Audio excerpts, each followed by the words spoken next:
Kazu Kibuishi. I am the creator of the Amulet series. So you guys may have seen these books.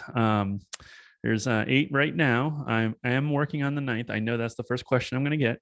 I've got, I don't know how many pages, not too many pages left to do, but I'm right at the end of the series and I'm trying to just work out a proper ending. It's going to be, I don't know, quite a challenge, but I'm looking forward to it. I also have other series and other books that I'm working on that I can't talk about. And I know there's going to be the question, are you making an Amulet movie? And I can't answer that, but I can hint that I have to work on something Amulet related that isn't the books after this. And so there may or may not be something really big and exciting on the horizon.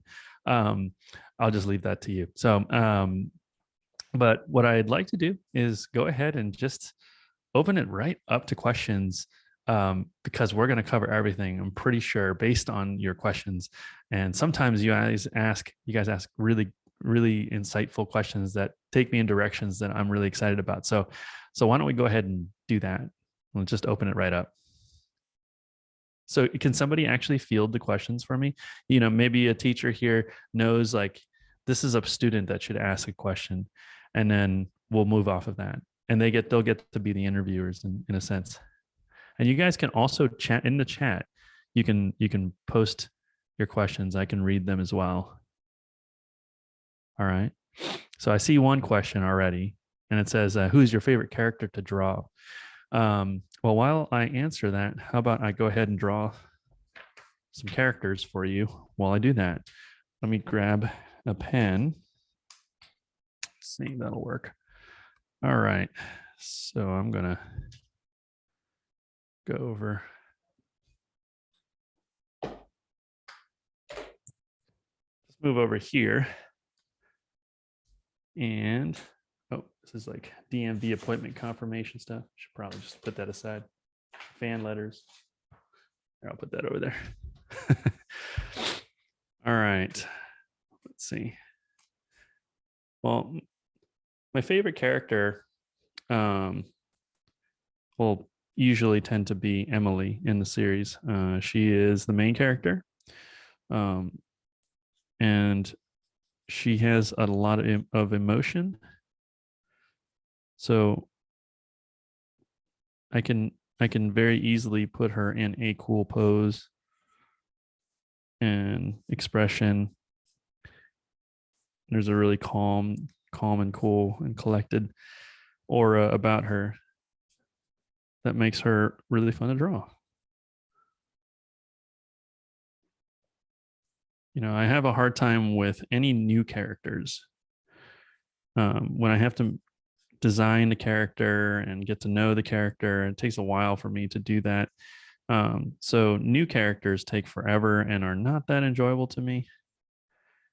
I'm excited to think about the characters, but I'm never really excited to design them and draw them, because usually I can't draw them very well for a while. So let's see. I will also put Trellis in here.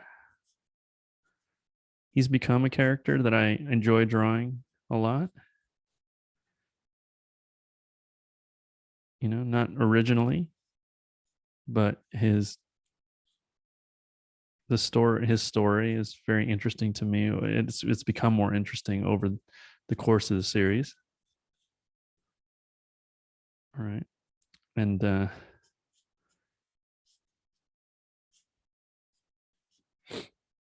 And Leon has always been fun for me to draw. One of my easiest characters to draw because he's made of triangles. Triangles are pretty easy to draw, guys. Circles are really hard. So my comic strip Copper is kind of a nightmare. Trying to draw him is really hard. It's not fun, and it's not easy drawing Copper and Fred. There's too many circles. Okay. And along with Emily, I do have a lot of fun drawing her brother Naven.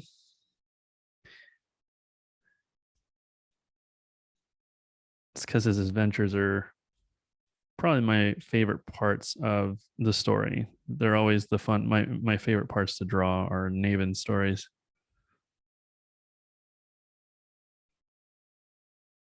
We'll put him up here.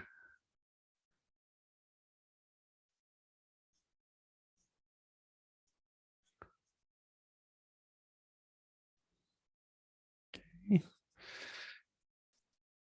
All right, so there you go. There's a drawing of characters here. It's fun.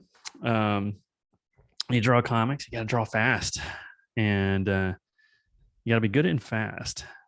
I always tell people who want to be comic artists that they should choose speed over quality because you can turn speed into quality. All right. All right. So what's another question here? I'll take a look. Is there an Amulet 9 coming out? There is, and I know that was the question that was going to be asked tonight. I'm in the story about 200 pages in, and I have to decide how long. Like, is it going to be an extra big book? Is it going to be a shorter book? But it's right at the end, and I'm making the final decisions right now. So there will be an Amulet 9. What is the ninth book called? I know what it's called. I even painted the cover, and I cannot show you the cover, and I cannot tell you the title. So that is information you will not get tonight. All right. So is it hard to make books? How long does it take? It depends. Technically, Amulet 1 took the longest because I started working on the whole Amulet series idea in college, and that was in 1997, and it was eventually published in 2008. So it took 11 years from the time that I started thinking about doing it to the time it was on the shelf. But I took many years off and started doing other things, but eventually became a book. And then book 2 and 3 and 4 and 5 I did in about 9 months each. And then after that, I slowed down quite a bit. All right. How long does writing the plot storyboard of a single book take? Depends on the book, and depends on it depends on the story. Sometimes it's just all kind of right there. And some books took a lot less time than others. Amulet 3 and Amulet 5, I believe, notably, were the shortest production schedules, and they took about 8 or 9 months to do. And then there's books like Amulet 9 that have already taken more than 2.5 years to do. So 3 years to do this book. All right.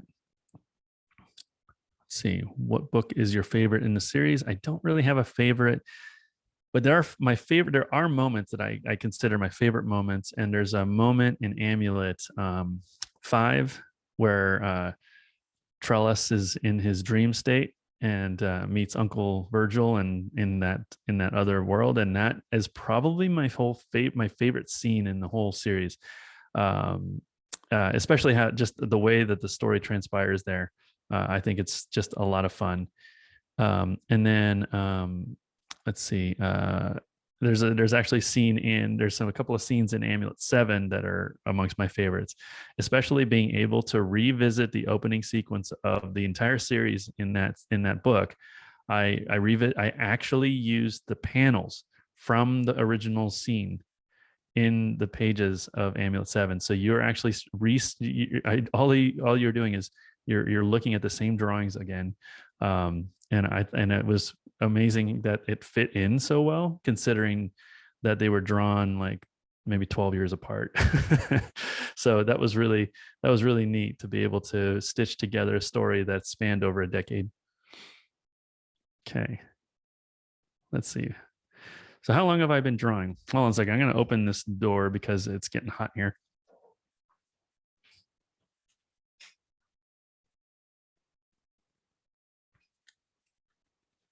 So if you hear my kids yelling and stuff, I'm sorry, but it's just so hot in this office. All right. So how long have I been drawing? I've been drawing since I was 5. I've been drawing forever. I've never stopped, really. That's really what it comes down to. I believe everybody draws at some point, to express ideas. And so often I throw that question back at the person asking it and say, wait, when did you quit? When did you stop? Because really, I just didn't stop. I was around a lot of kids. I wasn't the best artist around. I just kept tooling around on my drawings and trying to make it better, and kind of kept practicing, and didn't really expect it to be a career.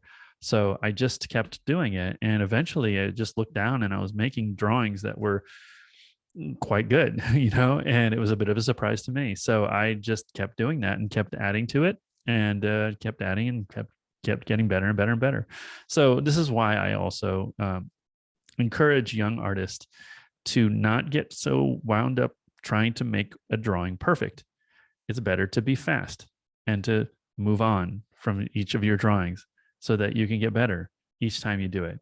And it's okay to redraw the same thing many times. I do that all the time. And in fact, in Amulet, every page is drawn and redrawn at least 4 or 5 times, at the minimum, sometimes up to 30 times until I get it right. Okay. So what is the process that goes into making comics? I can show you in a bit. So I'll do a little process work in just a bit. Do you go to Comic-Con or any of the conventions? I used to. I don't really anymore. What's the hardest part about publishing a book? The amount of time everything takes, the process of it. I'll finish a book and then I won't see what people think of it for many years later. So you got to have a lot of patience. And I personally like that process. I like the delayed reactions. I like I like not worrying about something in the moment, and then just trying to have vision. I like seeing things down the road. I like seeing the forest from the trees. I like that aspect of it. I was a film studies major. I studied film in college, and so I went to college at UC Santa Barbara, and I was going to be a filmmaker, direct movies and things like that. So I studied a lot of film history, a lot of movies that I used to like. I used to study all about them. And I found out that so many of them were disliked and made like very little money when they came out. A lot of my favorite movies. And I looked around and I saw that, sometimes art just takes longer than people want it takes longer to see success than people anticipate or would like them to be successful. So it was really helpful for me to see that, especially when it came to making Amulet, because when I first started on this series, and the very first book sold really poorly when it came out, and it didn't do very well. And I had a lot of friends who would do a first book and it doesn't do well, so they move right on to the next series, But I had a long story to tell, I just kept wanting to do this. I told my agent at the time when she and I looked at the first sales reports, and we were we were pretty surprised to see how poorly it did. And the reviews were not good. And all that. It was really good for me to know that the process of doing this is a long one, and people will change their minds about something over time. So having a vision for doing things like this is really important, because it allowed me to stick with this even when people didn't really like it. And so I, did this first book, did the second, did the third, fourth, fifth, sixth. And it wasn't until the 7th book, I think, that the first book hit a bestseller list for the very first time in its entire lifespan after 7 books came out. Yeah. So that's how long it took for this to become technically a best-selling book, just so you know. And that's just how the process goes. So, you got to have patience. You have to believe in yourself. Right?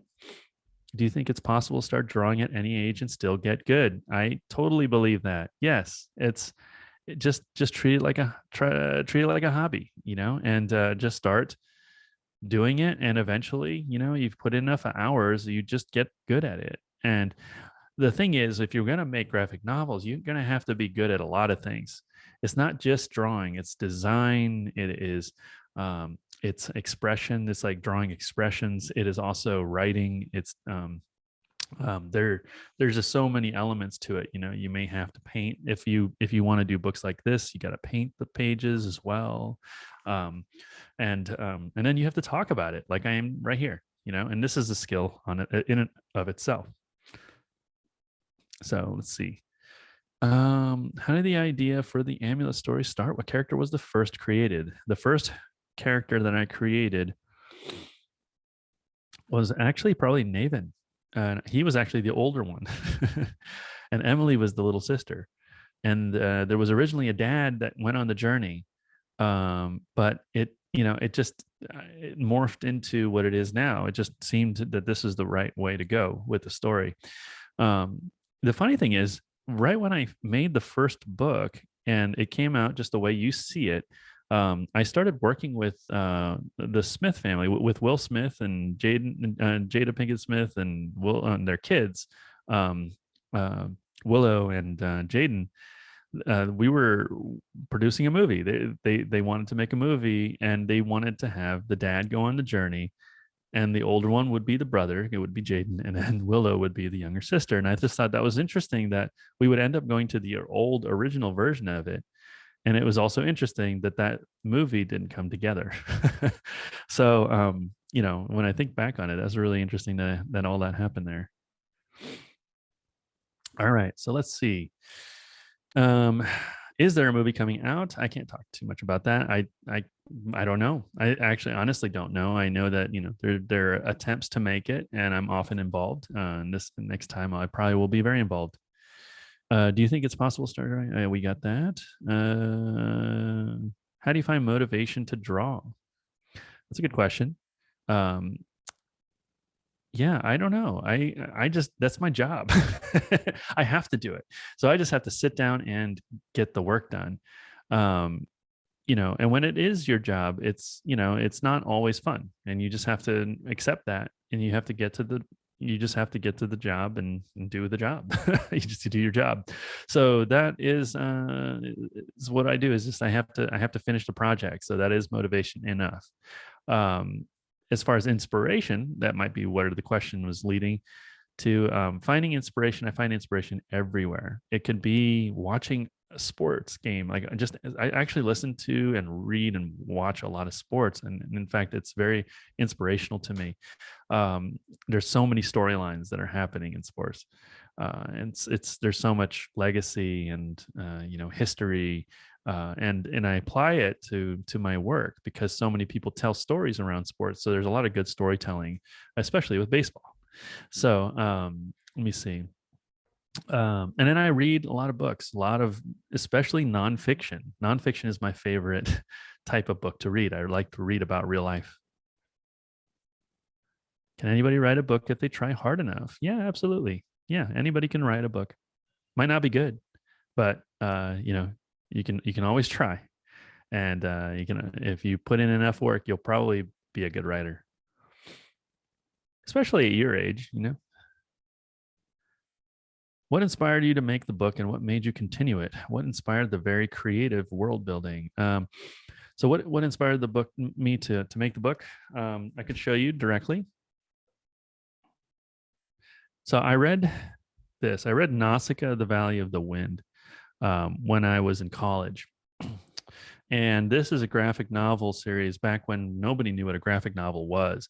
This was produced back in the 1980s by an artist named Hayao Miyazaki, who is also a very famous director of movies. And so you may have seen Nausicaa, the movie version.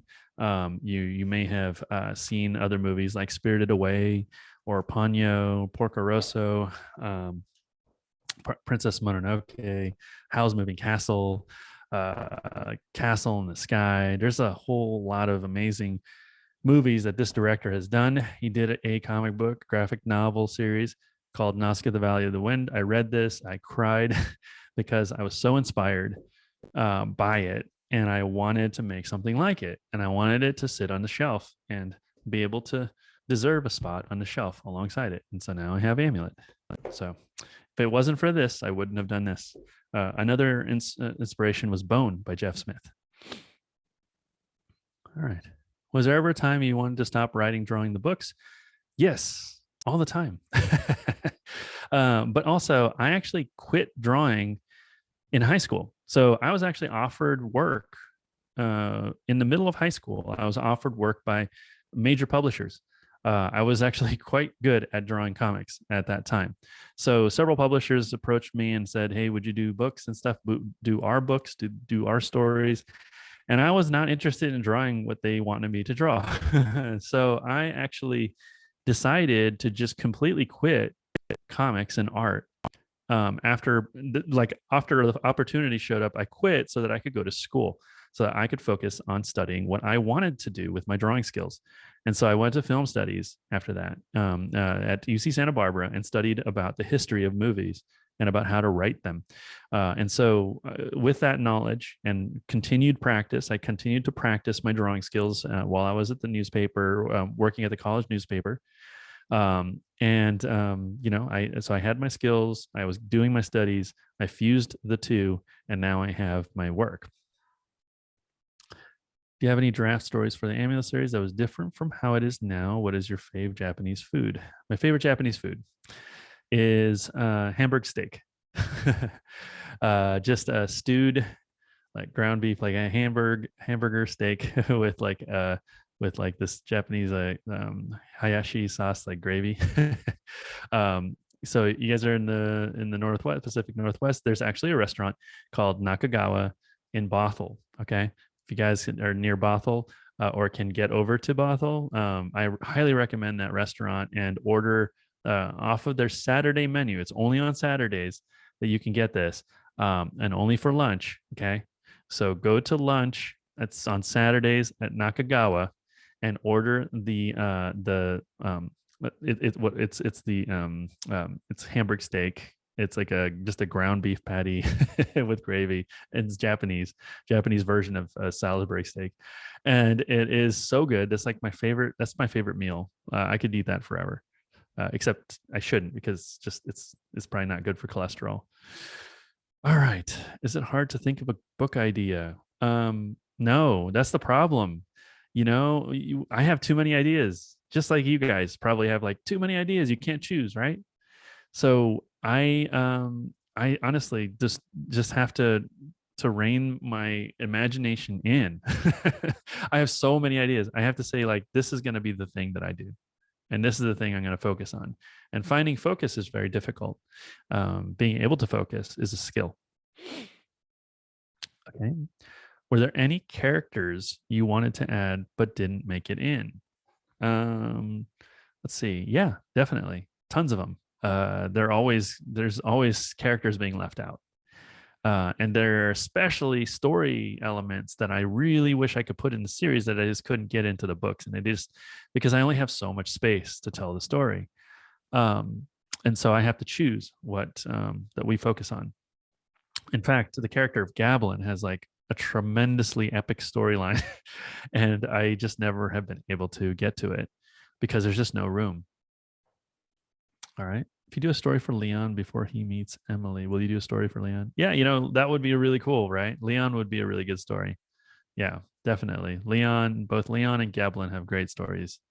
Um, but I also like the idea of you guys just having it in your minds, and in the stories existing kind of just off the fringe of the story that you read in Amulet. In much the same way that I think Star Wars stories that you hear in Legend are just better to like think about it, than to see it. Like now that Disney's like showing you everything, I don't know. Do you feel like I kind of feel like it loses some of the magic when they try to show you every single thing? I honestly think that a lot of things should be left to you, the reader, to imagine. All right. So what helped you when you were world building? So as I'm gonna answer these questions, I'm gonna start drawing again. I'm gonna do another drawing so that we could have some visuals that's not just my face. Hold on a second. I'm gonna move this guy and move my books out of the way. Oh, and by the way, you know what? Before I put the books away,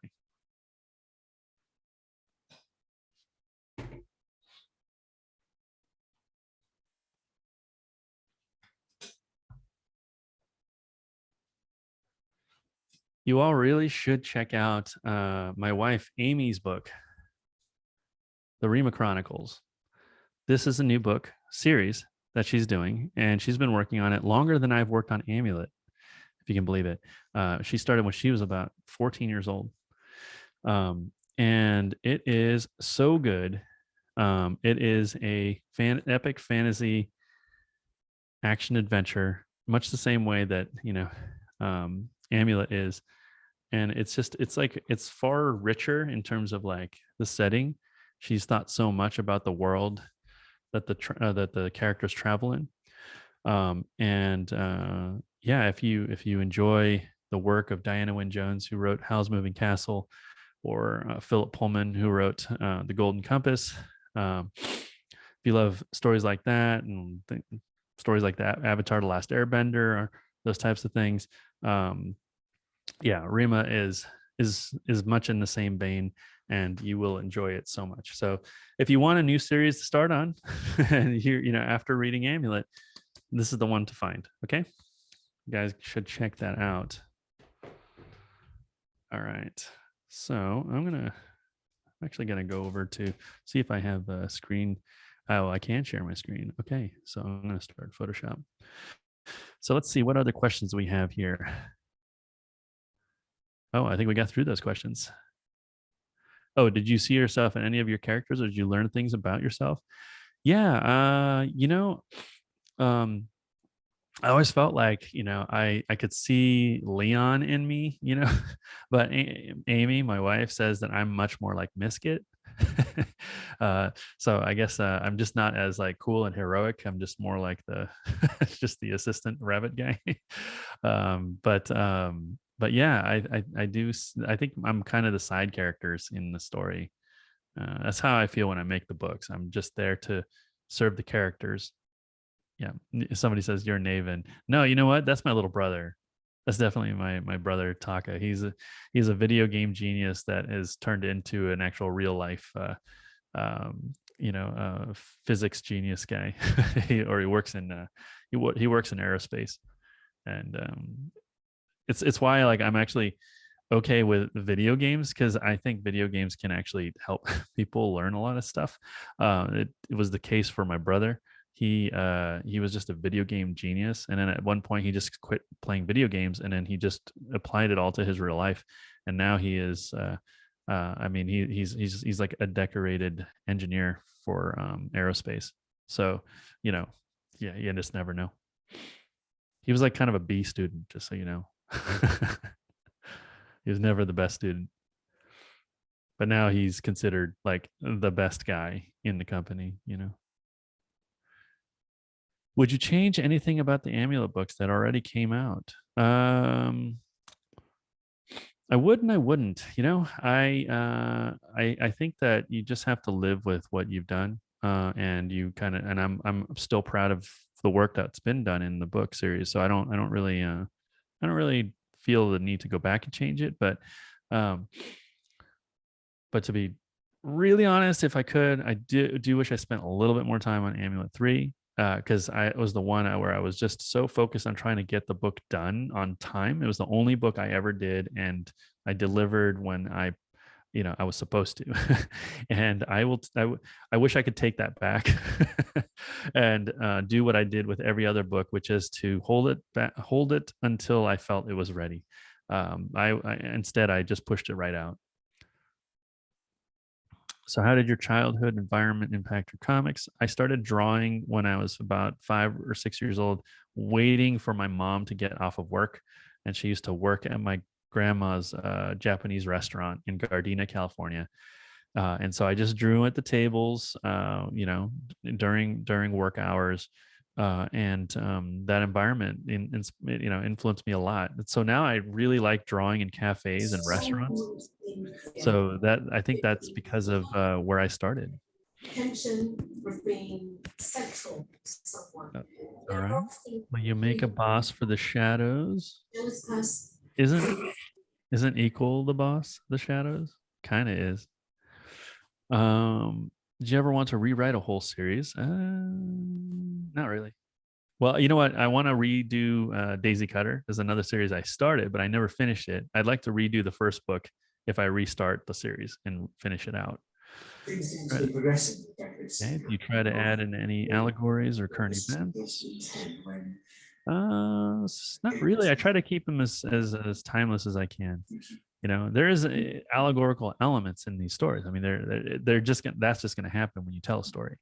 Um, but yeah, I try to make it as universal as possible, and My what? uh, I want it to be applicable to Giving you boss, any time. score. I don't. Yeah.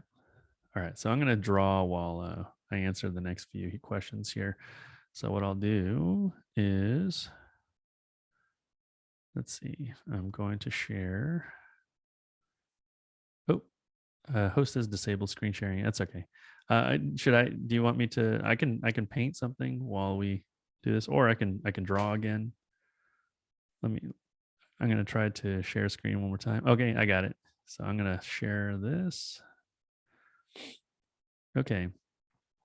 So I'm going to paint while I answer some more questions. So let's paint something. I'm choosing a kind of a color for the canvas here. And I'm actually using a tool called the a Wacom Intuos tablet, which is a tablet. It's a tool that allows me to draw on a pad on my table, and it looks like this on my screen. Okay. So I'm just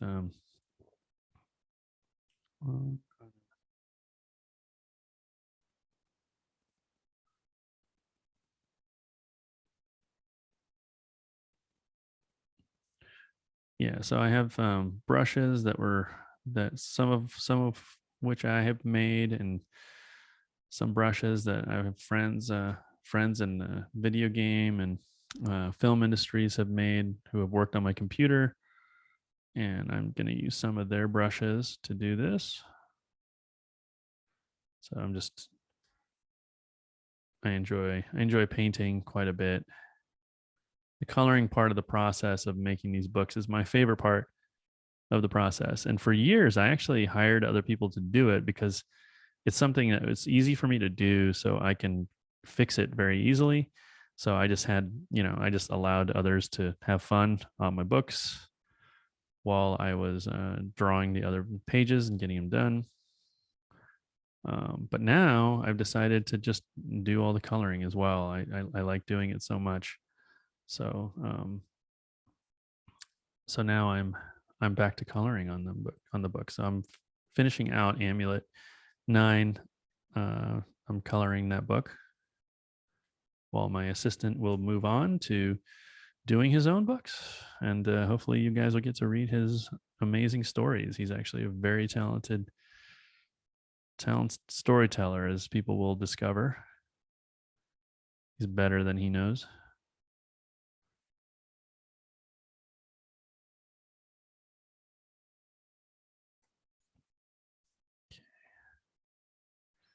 And somebody's asking, when is book 9 out? Well, I don't know when that's going to happen.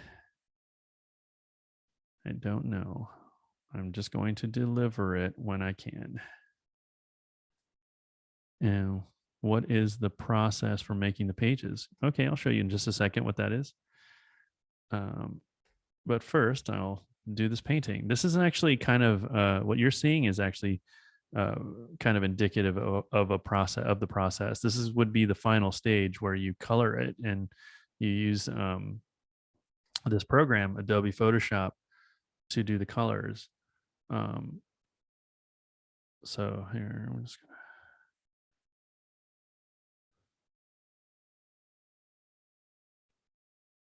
gonna paint in the clouds and things like that.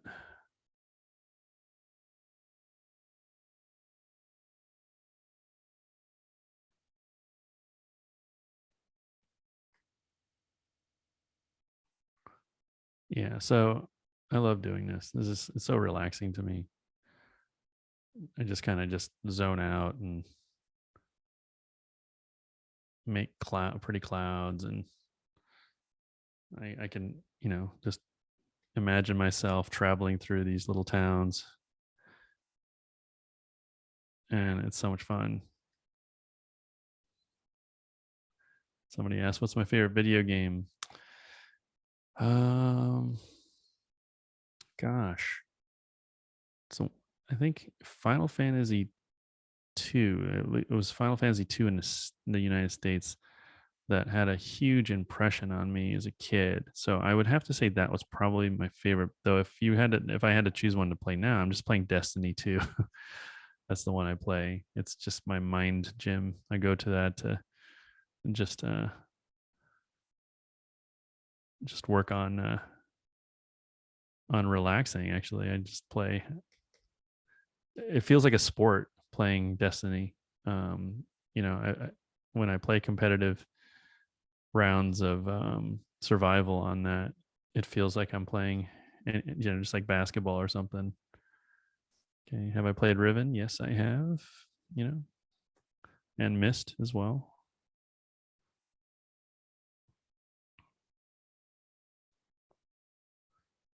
Okay, let's see.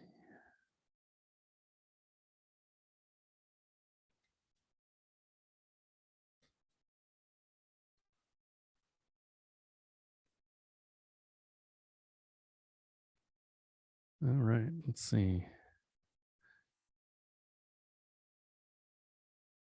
Oh.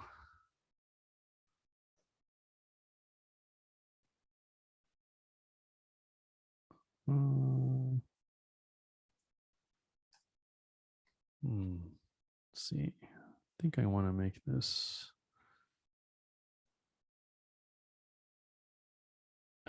Okay, this is what I'm gonna do. All right, so what about Kirby? Oh, I see. I'm old, guys. I didn't play Kirby. That's my son. My son is obsessed with Kirby. He loves Kirby. It's like his favorite character. All right. So okay, this is what I'm gonna do.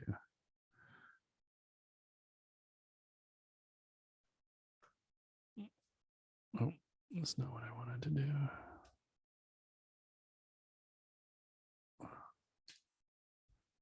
Okay, there we go. That's what I wanted to do. So I'm using, like I said, I'm using this program called Adobe Photoshop. So you can do things you can't do on a regular painting. It's actually how I painted the Harry Potter covers, the 15th anniversary edition ones.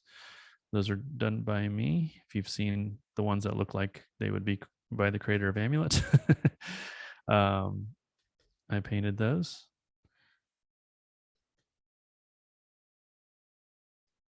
And I did it like this. I just painted digitally in Photoshop, as you're like what you're seeing me do right now.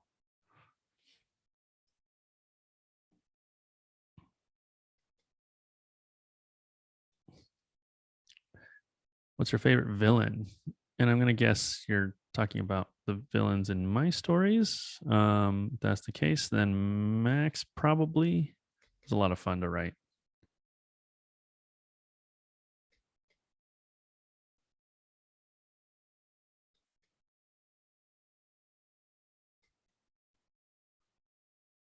Okay, so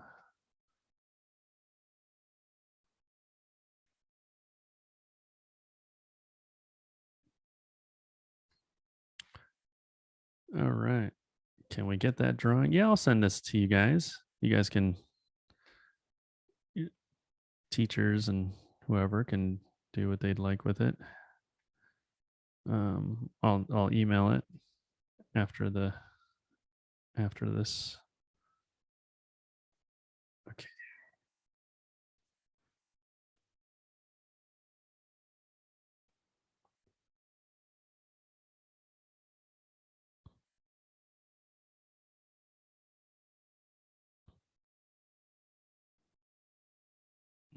Trying to get a good read on how I'm going to do this with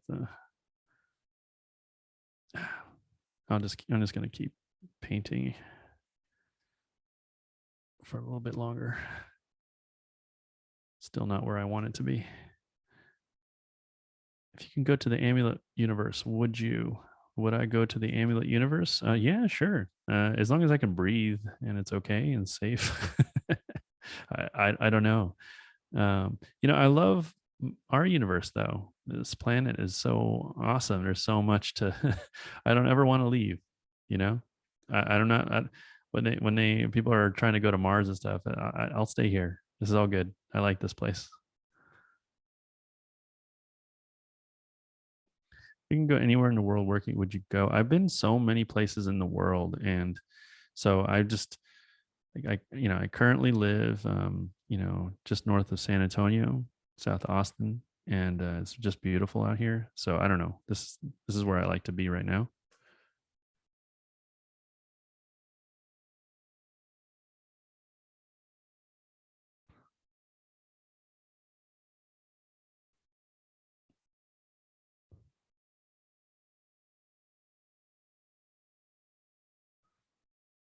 Okay. Do you have any kids? If so, do they enjoy your books? Yes, I have two awesome kids. They're 9 and 12, so they're actually the exact age of Amulet readers. And do they read my books? Yeah, they give me notes. They'll tell me if something's not working. They'll be happy to let me know. But they actually really love Amulet, so they're big fans.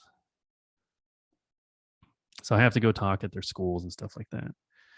But I tell them like don't to remember that I'm their dad first. I'm not Amulet guy first and then dad second. I'm very much their dad. So also like I want their friends to want to be friends with them and not me. Okay. I told them that's something that they got to make sure to screen.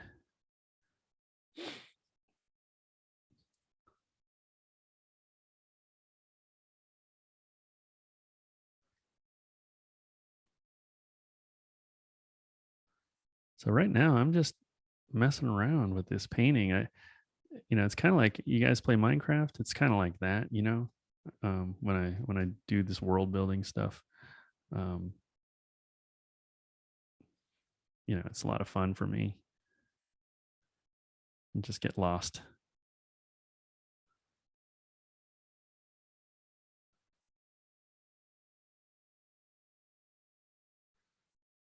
Let's see.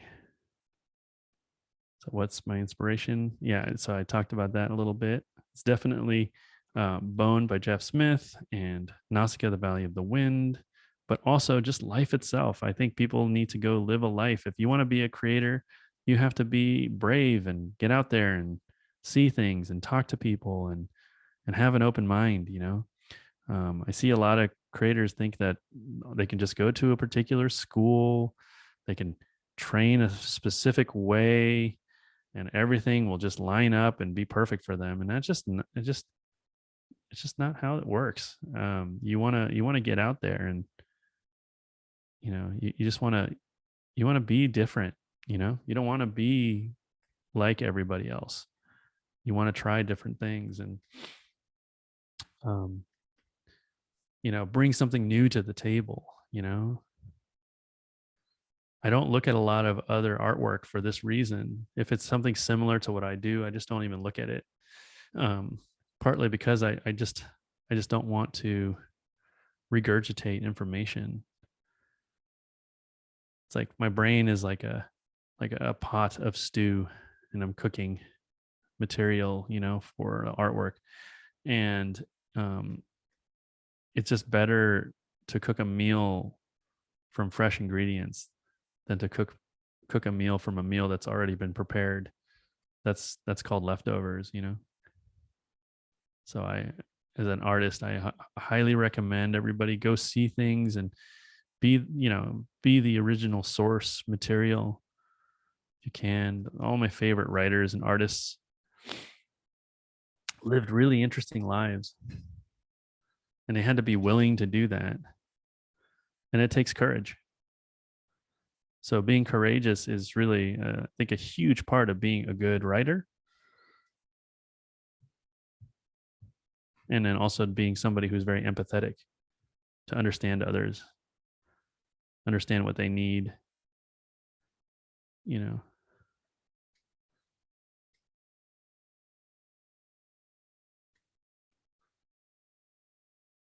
where's your next place where you go and sign books? The next place I'm going to do that is probably going to be Vroman's in Pasadena. We're traveling down to Los Angeles soon. Unfortunately, for sad reasons, a couple of family friends have passed away. I'm going to go down for a couple of memorials, and while we're there, we're going to sign books at some local bookstores that we know in the area, which we're looking forward to doing.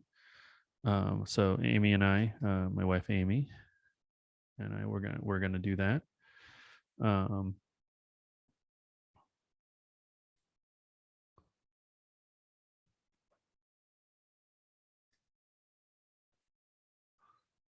all right, so let's see. I'm gonna light this up a little bit because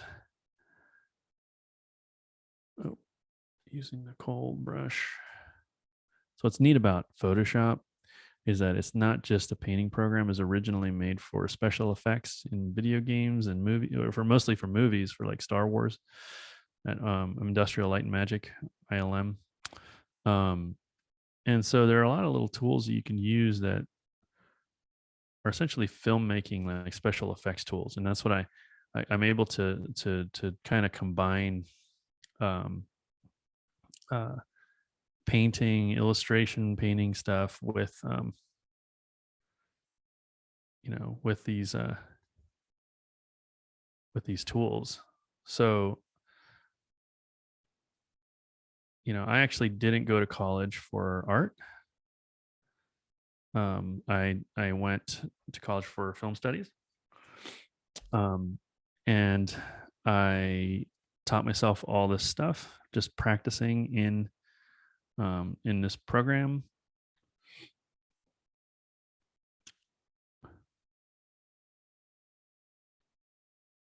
And I didn't even know how to. I actually didn't know um, how to color on until I started using these programs. So I actually taught myself to color through these artificial means, these like it's kind of a simulation of coloring, and now I can paint like pretty much in any medium.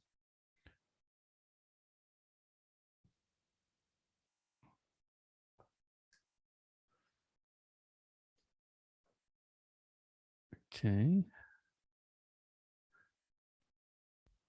How many books have I published? I don't know, that's quite a lot, like 20 something books. Not all of them were hits like Amulet has been. So um, I've done quite a few. Um, I've even self-published one. Okay. Let's see. How long did it take to make the big color page in the end of book 3, the one with the Sky City? I love that part. Yeah, that one didn't take that long. That was at the end of book 3. But like in book 4, when you see the city a little more detailed, that was actually painted by my assistant Jason Cafoe, and I don't know how long it took him, but he did an awesome job on that. So that I just told him, like, it was one of those ones I knew he would have a blast. So I just said, hey, here's where the city goes. I just need you to put a city there, and he did, and how it turned out. Okay. Let me see. Okay.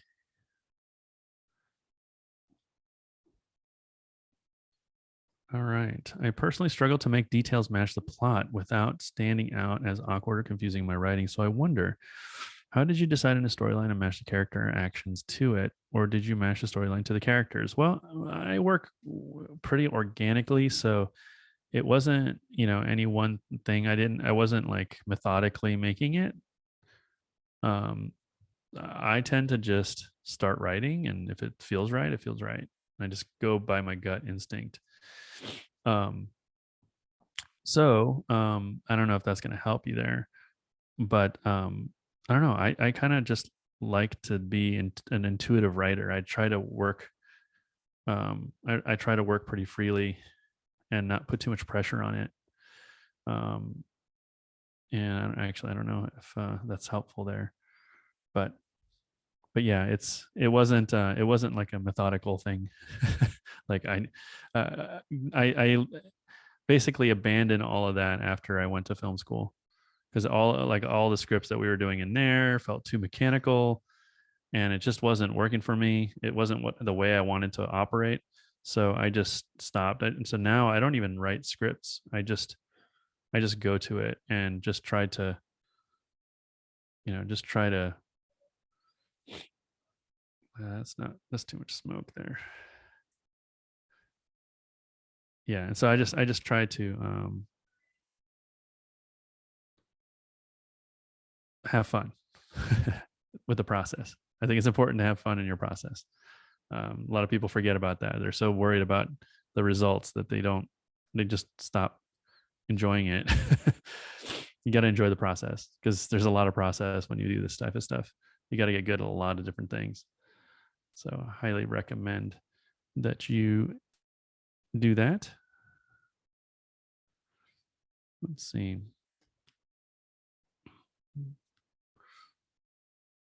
All right. What was your inspiration for Amulet? I think I talked about that. I actually are pretty much inspired by everything. So, you know, that's the that's what I think that's the correct answer.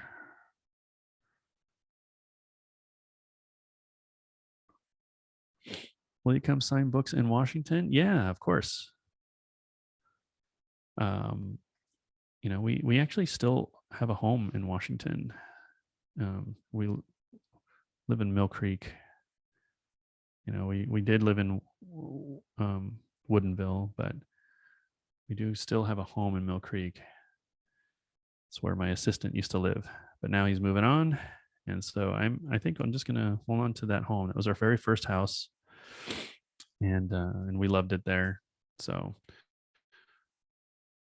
we'll definitely be making trips out there.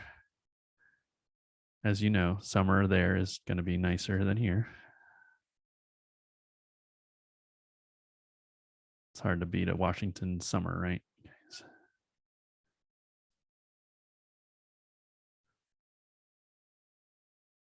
Okay, so I'm just noodling around. This can turn into like hours of just me like enjoying my time, just trying to learn this place and turn this into an interesting location. Okay. Let's see, what is your favorite animal? Hedgehog is the best. Hedgehogs are really cool. I like capybaras too, but that's not my favorite. Um, what's my favorite animal? I don't know. I don't really have a favorite animal. Humans are cool. I like people, so that's one, I guess. How long did it take you to make the house robot? Not long. Well, I had to design it a couple of different times, and it took a while to get it right, but it wasn't too bad. I don't remember how long it took.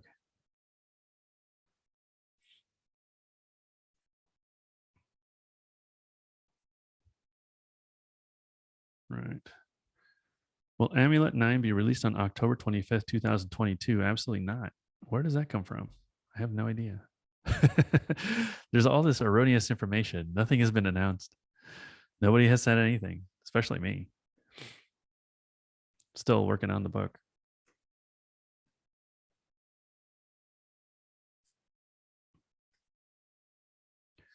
Did you pick the names of the characters based on people in your own life? Oh yeah, so somebody said they found that on Google. That is wrong information. See, Google is often wrong. I see a lot of my biography information and stuff. I'm like, what? What are they talking about?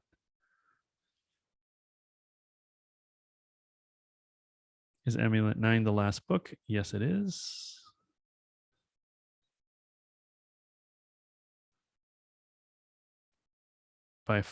It will not be the last book I do. I have others. if you wouldn't be so sad, I see a little sad face. You wouldn't be so sad if you knew about the projects I was going to work on and that have been held back because of Amulet. You'll be happy to see them, I think. I have better stories, guys. Can you imagine working on something that you started something like 20 something years ago? I mean, you guys probably couldn't imagine that now because you're not 20 something years old, but like, well, Amulet is literally something I made as a kid. So I really would like an opportunity. And when I started being published, I was a kid. I was only in my 20s. I was a very young guy, you know. Now I'm in my 40s. I'm a dad. I make dad jokes. I'm a very different human being. I look at stuff in Amulet and it makes me cringe because I'm like, oh, what was I thinking? I was such a young person. But at the same time, there's like when I feel, even after I feel that, I'll read some stuff and I go, oh, that was really good. Good job, young me. I wasn't such a punk. I did have a head on my shoulders. That's good. Um, but I really would like the opportunity to make something that reflects where I'm at today.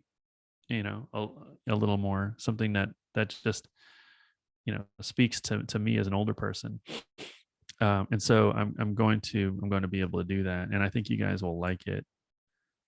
It's going to be a lot of cool stuff in the new books. But I also have to do one book that's a very personal book, just about my family and me.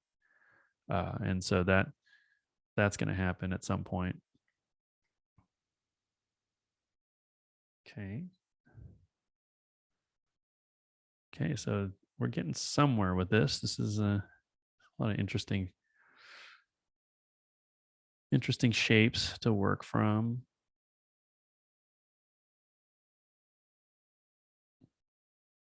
Okay. Is the Amulet wiki accurate? Probably not. I don't check those things. I don't read a lot of fan stuff, just so you know.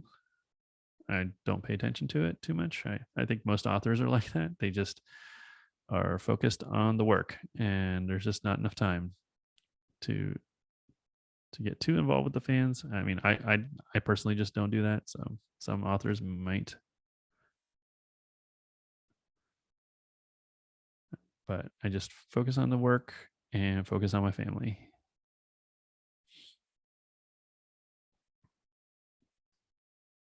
Okay, let's see. So what I'm doing is sharpening up some of the details.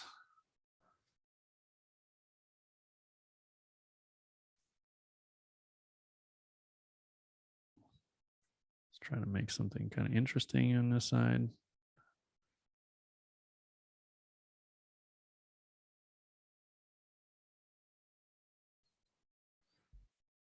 So at one point, I used to do concept art for video games and movies and things like that, commercials, games. So I do kind of call upon my old skills as a painter, digital painter,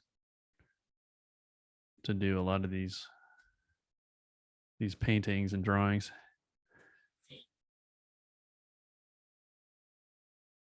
And this all just comes from practice.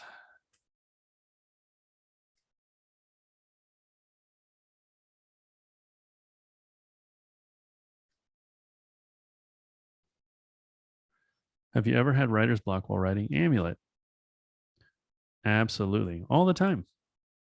It's every writer does. Nobody's immune.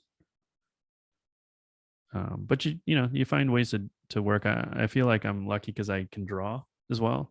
So when I can't write, I can often draw, and when I don't want to draw, I can just write.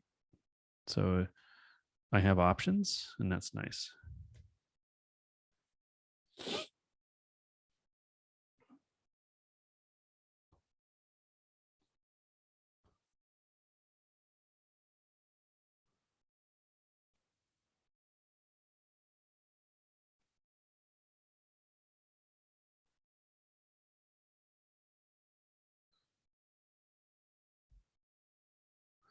Will you ever write a book, like not a graphic novel? I've thought about it. Um, but to be honest, I'm really not that interested. And I'm actually into just being focused. I think there's a lot of a lot of folks kind of lose their focus. And so I know what I do, and it isn't being like a novelist. I'm not that interested in doing other things. I just want to keep working on what I'm working on. So, it's like even when I have to work on the movies, I'm, I hope I don't have to do too much because I really would just like to get back to making books. That's what I do. Graphic novels in particular. What's your favorite character? I think we answered that. I'll just say Emily.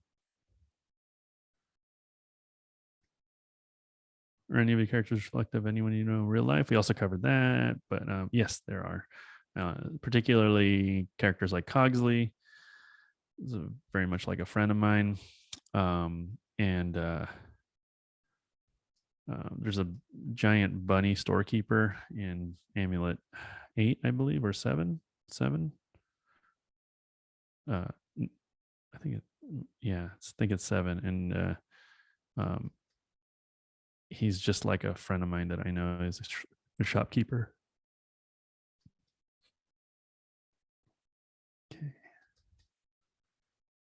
Okay, so I'll probably end up just painting forever if I just keep going.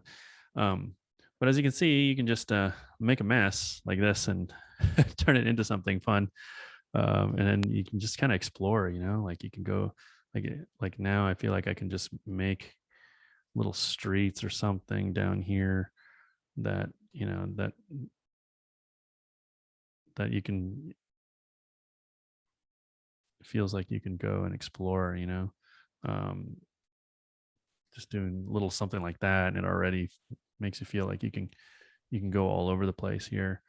um, so I love stuff like this kind of reminds me of when I was painting Hogwarts for the Harry Potter covers.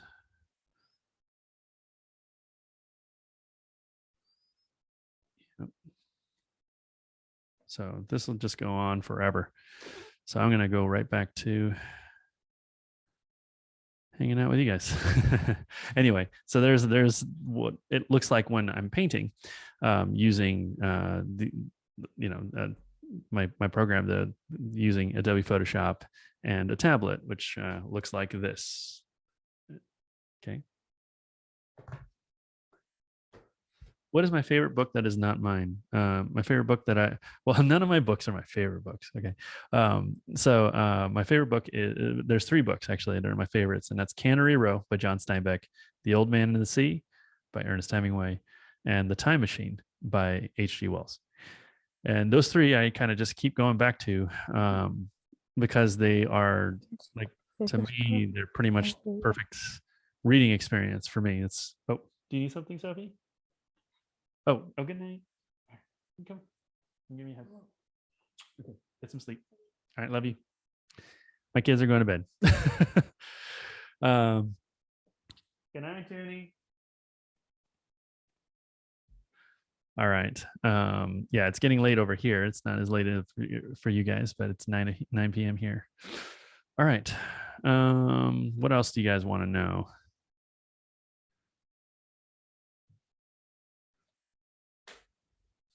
Actually, I could show you just by hand what let me see. We'll go to this camera again.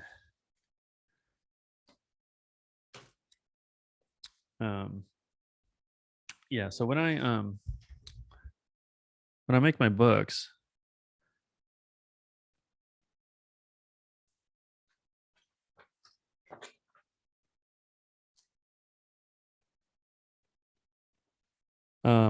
I do my roughs like this. Like, I'm gonna make them kind of big. I usually do 4 to a page, but I'm just gonna do 2 right here. And I'll just sketch out the pages like so. And when I do like a rough page, I just figure out where the panels are gonna be. Say the panels would be like, let's do a very short comic. I have a few small rules. They're not really rules. They're just things that I go by as guidelines. I try to make it so that the gutters don't cross into other gutters. So they're always sitting at the side of one of these boxes. And so it's a bit like making a maze or something like that. Because what you're trying to do is you're trying to get the reader to go, you know, go down the flow of the page so that you're guiding the eyes of the readers down the page. So it's you're going from here to here, here, here, and then up, and then down, and then here, and here, and here. They're also going to be able to see this entire thing. So when I'm drawing, I'm cognizant that if I do put something here, I won't make it the surprise. The surprise would happen when I turn the page and I draw the next page. That's where I put the surprise, because people will always cheat and they'll look over here. I know they're doing that. So when I'm doing like a story, it could be a bit like a movie, but at the same time, it's like making a poster or a collage. And so I just make this assemblage of images that turn into, a story. Hold on a second. I'm gonna be back. Just one quick second. Hey, Amy. Amy? Just going to make a really quick reminder. If you have questions, to please put them in the chat. Thank you. Yeah. So it's like, I feel like 90. So okay. Okay, I had to turn on the air conditioner because it is hot in here. All right. All right. So when I'm doing a story, actually I don't start here. I actually start by just writing the character dialogue and stuff like that on just a single sheet of paper. What I'll do is if I have a couple of characters talking, in this case, let's just say Miskit is talking to Leon.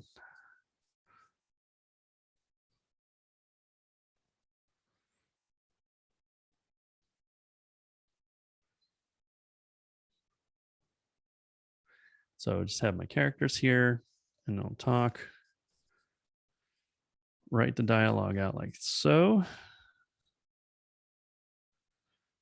And if I like it, I'll just say, okay, this page, this scene that I wrote between these two characters, I like it a lot. So I'm going to go ahead and put it in a comic.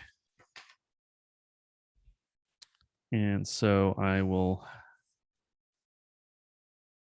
move the scene over here.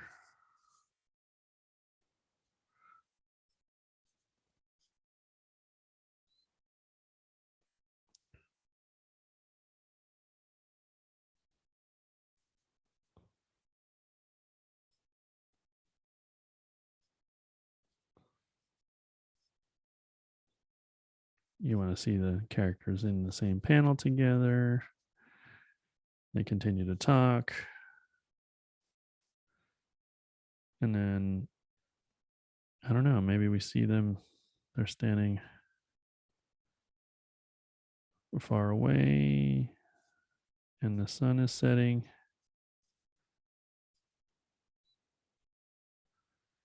And then so on and so forth. And then you continue on to the next page and stuff like that.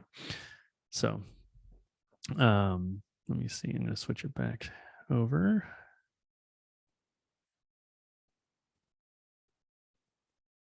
All right.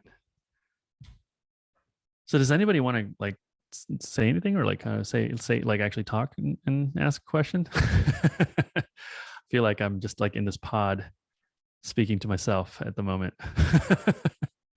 Normally there's like an interaction that goes on. So does anybody have any? What is your favorite villain from not your book? What is my favorite villain that's not my book? So a villain that's like in another story.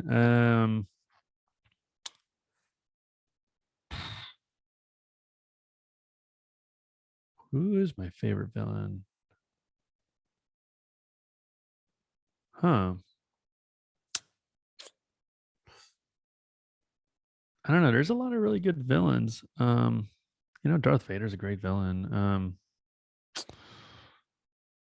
Who is a really good villain? I feel like there's got to be something on my mind that I think that is a really good one. Um,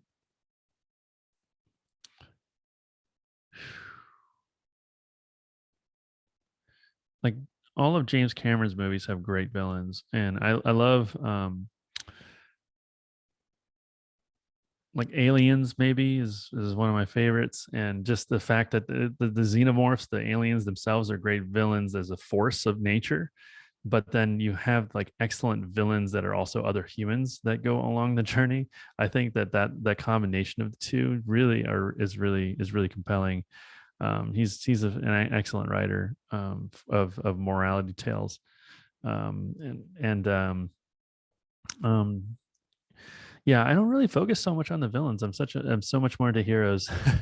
Like heroes like in movies like Seven Samurai. A lot of times the villains and the stories that I love are some kind of like big force, an epic force that's going to harm the hero, like the people the heroes are working to protect. So that's usually the case. Do I have any pets? No, I wish. I wish I had a dog now. Like that's something that I think we'll probably end up getting at some point once the kids their allergies clear up, because they're still allergic to pet dander. So we don't have any pets right now. Is there a real life archetype of your book? I don't know what that means exactly, of the book itself. What is your favorite book that is not yours? Do you read Stephen King? I have before. I haven't read much of him in a long time. Okay. What is your favorite book series that isn't your own? Favorite book series that isn't my own? I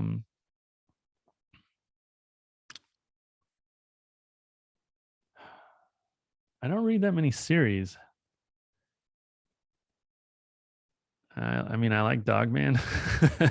I really enjoyed that, by Dave Pilkey. I do enjoy, I mean, Amy's book series is going to be my favorite once it's like it's series. There's only one book right now.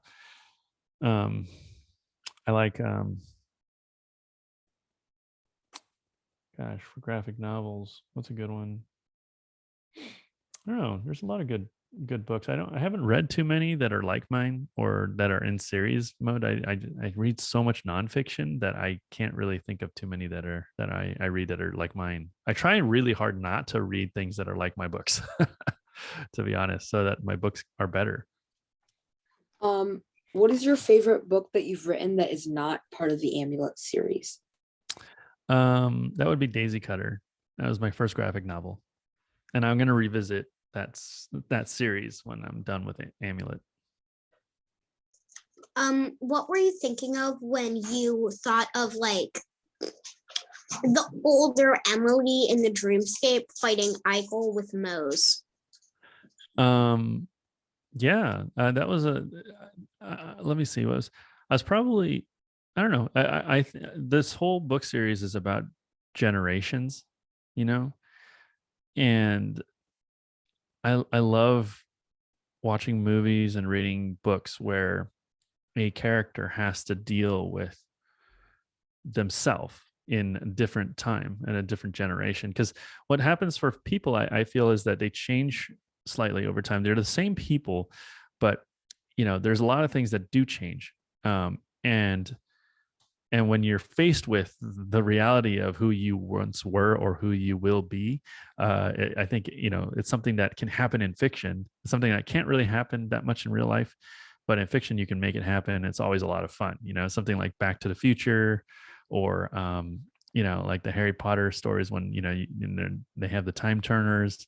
I love that. And this is like a multi-generational story. So I felt like it was important to see a character through the generations being either consistent as a human being, or they have changed a little bit, so I believe that in 10 years time, all the cells in your body will have changed, and You will actually physically be a different person. Just so you know, every 10 years, you're literally a different person. If you were a stone keeper, what color would your stone be? Oh, probably like some kind of a silver blue, like kind of a blue. Yeah. If you had to be any type of species, like elf or human, Human. Human for sure. Yes.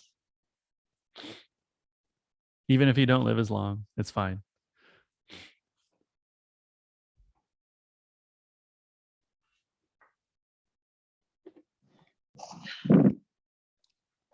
Hi, Mix Maggie here. I'm walking my dog.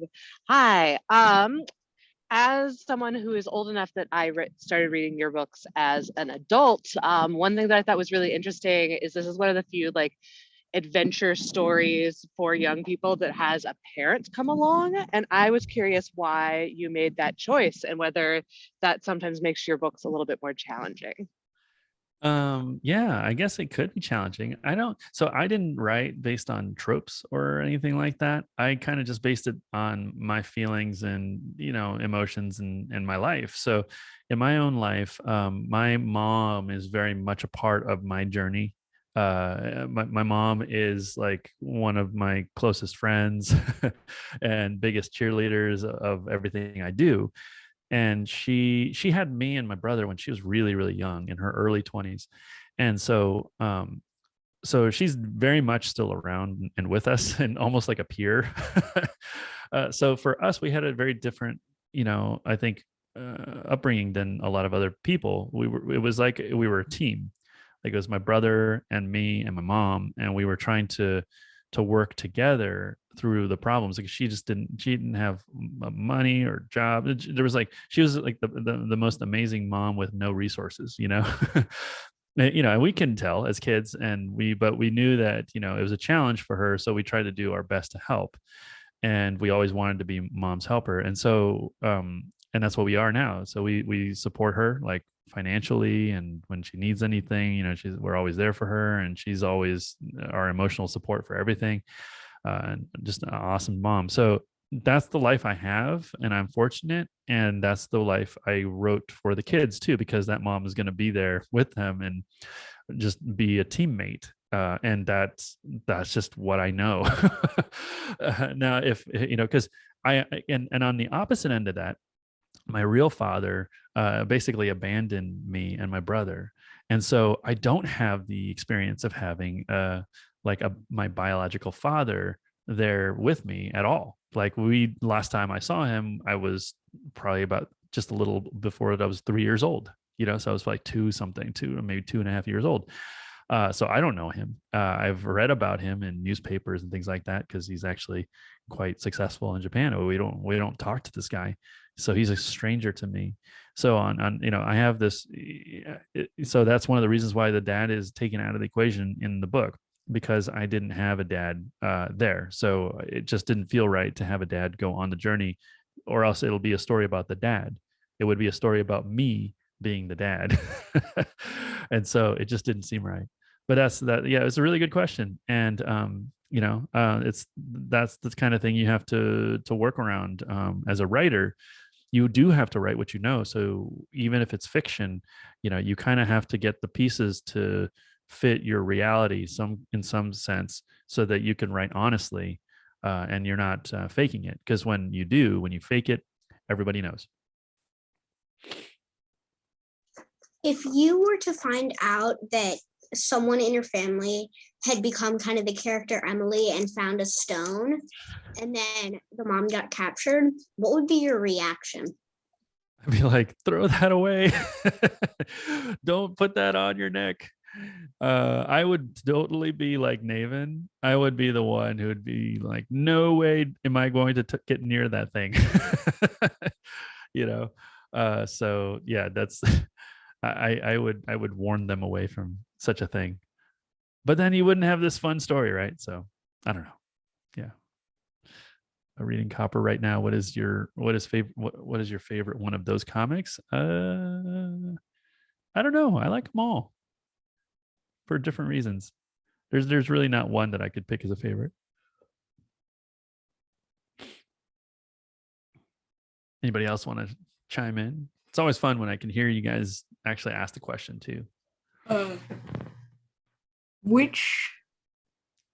What inspired you to make the kind of voice in Emily's stone?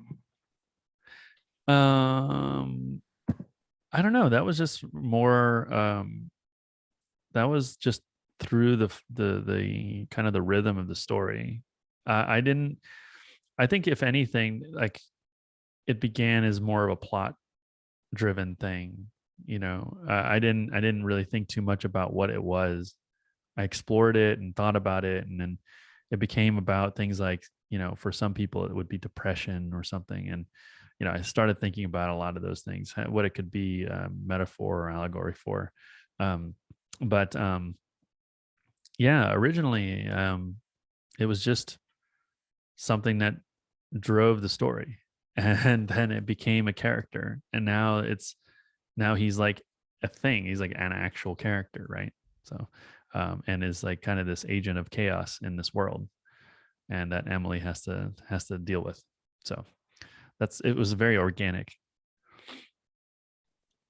Did you take With everyone so excited and interested in Amulet 9, where can they find out when the date will come out? The best Probably place Twitter for feed. people. Yeah, Scholastic will decide when they want to announce it, but really we have to work on making sure the book is done and it's there. So I've been, they've been enormously patient now with me, so I've been pushing it back and back to try to get it done. Just life kind of intervenes as well. Lots of things are happening. A lot of and like even recently I have to attend all these memorial services for folks that have passed. So and that's not in your schedules, and so that's stuff like that is just always in the way. And then the pandemic hit, and I was doing all this work for Washington State Emergency Management. Actually, I did some help with I helped them out, and did some stuff for the National Guard. I did, and I volunteered a ton of my time for things like this, and then just learning about virtual setups and stuff like that. So to get the mic and all this stuff, I just figured out all of this so that I could do what I can to help. And that took time away from Amulet 9. So, it's one of those things where we haven't been able to fully set a date, but we have one internally, and we've worked it out, and we've talked about it when it should be done, and when I can, we've made a decision recently of when it's going to be released, but I can't talk about it. It'll be up to them. Totally understandable, and we really appreciate it. Just know that you said that some things you find on Google is not true, so I want to make sure there is a place that we can look to keep watching. We'll keep watching Scholastic. I think that's the answer. Yes, yeah. It's either from my publisher or from me. If we don't say it, then it's not true, and we have never given a date. All right, thank you. Yeah. Do you play any video games? And if you do, what is your favorite? Yeah, I think I answered that before, but I do play video games. I'm actually quite good at video games. I'm a big Bungie fan. So I have played I played a lot of Halo back in the day, and so I played Destiny. That is my video game. Amy, my wife, she's like an expert level Splatoon player, and both my kids are really good at video games too. So my son is really into Halo. I play Halo as well, but Destiny seems to be my game. I like the way that Bungie does their tactical balance. So I play it just to get my brain working. Actually, it actually helps me with my storytelling. When I need my brain to just like fire on like its synapses like a little faster and get the motor running, sometimes I'll just fire up Destiny and play some competitive matches, and then that kind of helps me, think about solving problems quickly. Did you take inspiration from Star Wars when you were making Navin's stories about traveling through space and different planets? I think anybody my age or around like our ages, like our generations, it would be hard to like not have something from Star Wars come into what they do. But I wasn't really thinking about Star Wars all that much. If anything, I actually took inspiration for the things that George Lucas took inspiration from. I think we share a love of the work of Akira Kurosawa. Is a Japanese filmmaker who made samurai movies, Jidaigeki movies, which is where Jedi comes from. Jedis are essentially samurais, samurai. And what's kind of cool? I'm actually a samurai as well, and what that means is that my family was a samurai family. It's just more of a class level, something that you're born into. I come from the Katagiri line, so if you look back in the lineage of the Katagiri family, that is a samurai class family, which means that essentially my family were accountants.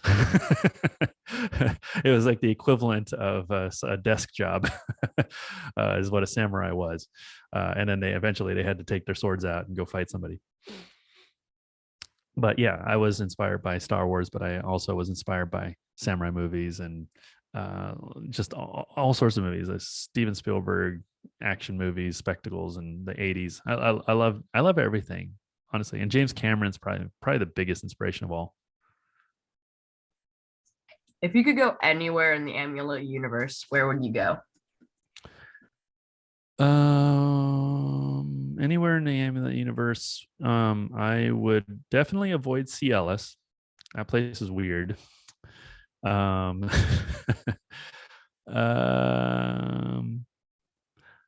probably hang out in the town of Pomo, which is where like the cuddly, it's like kind of the Ewok village of my version of the. It's like this town of those like beaver bear looking characters and mice. That's just a much friendlier place, it seems. If you could go back in time and change something about the way you learned how to make graphic novels, what would you change? I wouldn't change anything. Yeah, I just if you change something, I think other things would change, and then it would just mess things up. I like the way things have unfolded, and I'm okay with it. So I just accept it.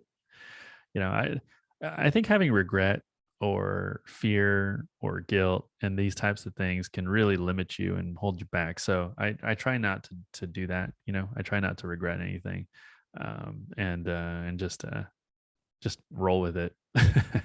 And I see somebody who's asking, even though I've read all the Amulet books multiple times, I'm still confused about pieces of the plot, the Elf King and the voice. It is it's very complicated. Are you ever confusing yourself when writing? It is kind of confusing for me too, but I have it all kind of worked out, as you'll see. I mean, it's already kind of worked out if you read all the way through 8. And or did he change a lot as he developed his backstory? Did the backstory come first? How did you create Max? Oh, this is for Max's storyline. Okay. Write the books with a theme. I do not write with themes. I don't write with themes. I don't write with a message or anything like that. I just let it roll.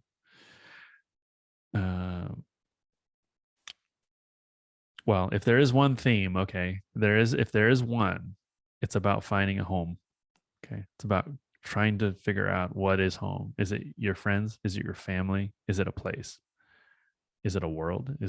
Where is your home? What's your home? And then let's see, how did you create Max's character and story arc, and what themes or message inspired you for it? Is his character in the books now similar to your original idea of him, or did he change a lot as he developed his backstory? The backstory come first.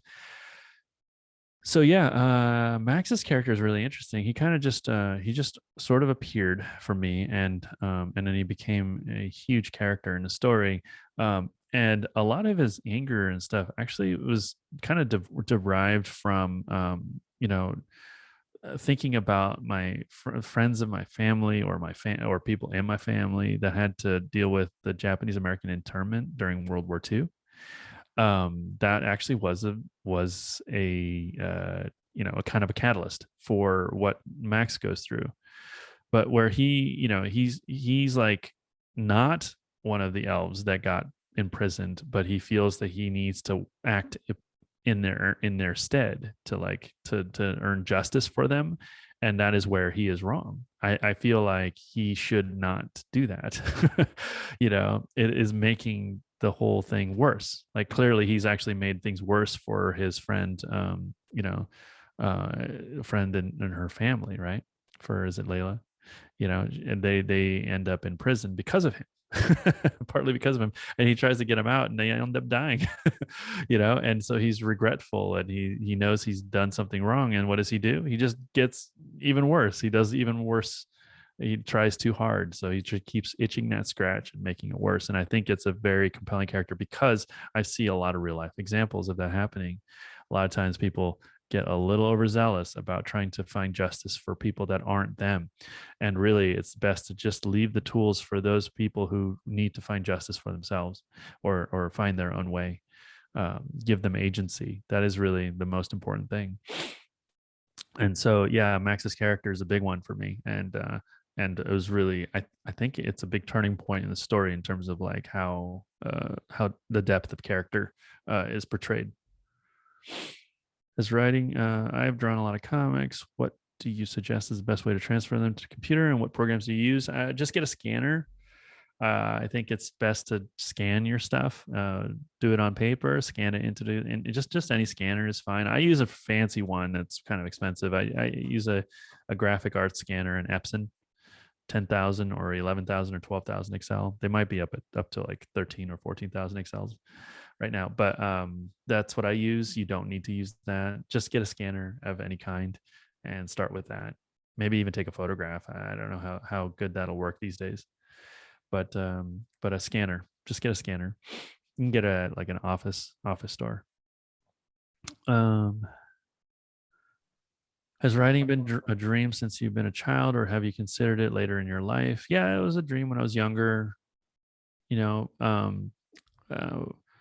I mean, once it started happening, it wasn't like, I was living a dream or anything like that.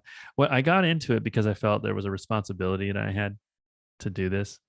It really was. It felt like this was like a duty to do it because I had the ability to do this. Not that many people did, and I noticed that. And I was, before I started working on graphic novels, I was going to be probably a very successful business person in the field of real estate and architecture, because I was working as a graphic designer in architecture. My friend and I, who were working there, we had big plans to do development.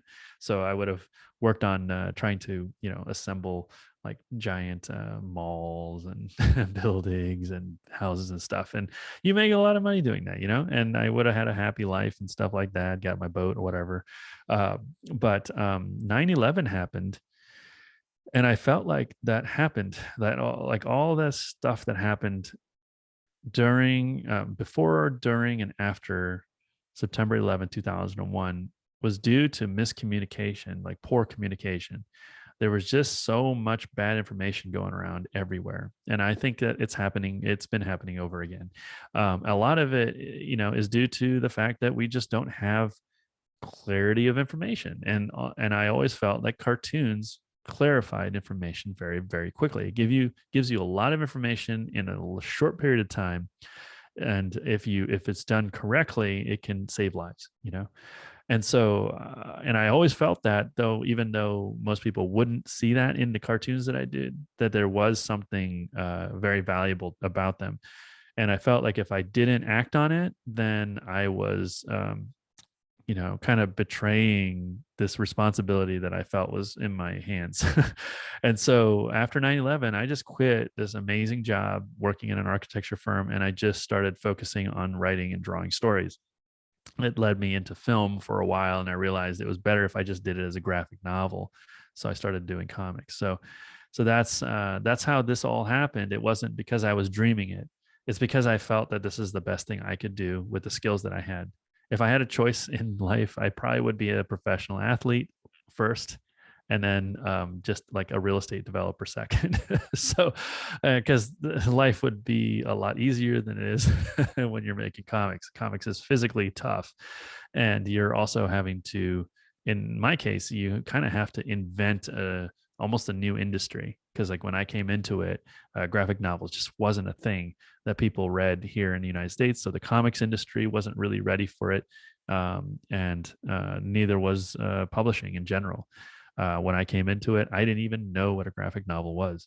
So that's how the world looked to me when I came into it. It's very different now. Graphic novels sell really, really well. People really need these, as I anticipated years ago. There's just a lot of people who want to read them. So you can do this now, and it is a viable career. But you should think less about what you get out of it and what you know you could put into it. If you know you can put a lot into whatever career you're choosing to do, you are going to get paid a lot. It's just going to be part of the business. There's just going to be a lot of demand for what you do. So just make sure to focus on what you can put in, and not what you get out. Okay. Let's see. Come to the library. I will help you scan. There you go. That's nice. You got scanning at the library. Go to the library. Has writing, drawing for a living something that just happened, or did you actively try to do comics professionally as a job? Yeah, it's kind of what happened, organically. Just because I just every now and then I'll put comics out, and people saw what I could do, so they asked me to do books, and I knew that would happen if I just put it out there. That's what happened when I was in high school, and I had to stop it because like everyone tried to mold a career around me and tell me what to do. They said like, here's this 16-year-old. He's a prodigy. He's a genius. He's like a little Mozart with his cartoons. Why don't you do this book for me? And then it would be this company saying, you do this book for me. You do this book. And everyone's fighting over my skills. And so I just told everybody, I quit. I quit. I'm never going to draw again, so that everyone would leave me alone. And what's important to note about that is when you're an artist, you should feel like you are in control of your destiny, or else your art will suffer for it. In my opinion, you will just be used to do other people's bidding, So I didn't want that. So I had to just tell people something that wasn't entirely true, which is that I was quitting. I did not quit. I just hid my skills away so that I could wait until there was a good time when I could bring them out again and use them for what I think they should be used for. So just so you know, if you're, a lot of times it's not about trying to open up opportunities, but choosing the right ones. Choose the right opportunities. You got to be really wise about the decisions that you make, because, there are only so many roads that you can go down, until you don't have enough time in your life to choose another path. So be wise about which one you choose to go a long distance. Okay. Because that road, if you had to do it one more time, imagine having to restart your career at the age of 40 or the age of 50 or 60. It's going to be extremely difficult. So choose wisely, but you don't have to choose quickly. Just take your time, especially when you're young. Because you're a dad, did that affect when you made the characters Emily and Navin? Well, when I started, I wasn't married and I didn't have kids. So when I made Amulet 1, I was not married. I didn't have kids. As I'm completing the series, I'm married. I've been married for 15 years. And I have 2 kids that are the exact ages of the readers of Amulet, or actually the ages of Emily and Navin, really. So things have changed. I definitely would not make a book like Amulet now. Like, this isn't the kind of story that I would write as a dad. So I'm looking forward to writing the story I would write as a dad. It's very different. It's going to be different. So you'll see. There's a couple of books I have to do before I get to that series, but I definitely want to try something different. How long does it take you to figure out the plot to a story versus how long it takes to draw the story? Sometimes the plot can take months, like maybe even a year. It's so hard to know. That one, you're going fishing. You're just going fishing, and then you hope that you catch a great catch, Drawing it, I can if someone just told me like, here's the story and this is exactly what happens. I know exactly how long it takes to draw it, because that is just work. That's just practice and work, and that's not bad. Like I don't, if I can schedule, if it's just the drawings, I can just schedule it and I can get that done. So, and it does take time to do it, but if the all the math of the story, like all the stuff that goes into writing a story has been worked out, then the drawing should be no problem. Have you ever been surprised by like the success of your books, like how well they've done, or did you ever think like, why are my books so successful? Honestly, no. Because of what I've sacrificed to do this, because I knew that it would be successful at some point and I would have to prepare for that to happen. I didn't want to like fall apart, because there are cartoonists that have fallen apart, and I believe when they found success, notably the creator of Calvin and Hobbes. I watched his career closely. Bill Watterson found success maybe a little too fast, and I think he wasn't ready for it, and so he disappeared. Right? I know I mean, I have friends who know him and stuff, so he hasn't gone away, but he's kind of, I think he's terrified to come back to drawing cartoons. He's still not that old. He can still do it. So I was prepared. If there was success, then I was prepared for it. And I was fortunate, I think, because I had been successful in other fields. I was a director at Walt Disney Feature Animation before I did this. I had to deal with, I had to, I shared a lawyer, an entertainment lawyer with Steven Spielberg at the time. So I was dealing with like some big time heavy stuff when I was only 22, 23. So when I came into comics, it felt like a lot, like the waves were smaller and it was a lot calmer. So it was actually easier for me to digest it all and not be derailed by how big the weight of the responsibility was. So what I wanted to do was make sure that it didn't happen too fast, and that has been the hardest thing to modulate. Is this like trying to slow down the success of what you do? I remember when Amulet 8 came out, and it was selling really well when it came out, and at Scholastic, my friend who's the editor for Dave Pilkey, he came over and he said, "Congratulations! Like what, like, Amulet 8 is selling really, really well." And I told him, I'm kind of nervous. I kind of hope it sells a little less. I just want it to stick around for a while. I don't really want it to, become this big superstar thing. And so, I've been trying to help modulate the success so that it lasts a long time. Kind of like, music, right? And, it's always the songs that never like get to the top of the charts that you end up listening to for a long, long time. I wanted to make songs that you listen to for a long time, not the pop song that everybody listens to for 1 year and then just forgets about it and just remembers that song as indicative of that's the year that we listened to that song. You know what I mean? I don't want the pop hit. I want the great song, the all-time great. That's what I've been trying to work out. So as far as success goes and stuff like that, not a huge surprise. I was actually surprised that it took this long to get to where it was, because I just knew that there was a need for graphic novels in the United States, and I recognized that about 20 years ago. But all that stuff that we talked about back 20 years ago is happening right now, and all the stuff that we wrote about back in the day is actually coming to life. So, but now we're in a new phase. Like, how do we sustain it? How do we develop it further? How do we make better graphic novels and all that stuff? So as far as surprise goes, no, not a huge surprise.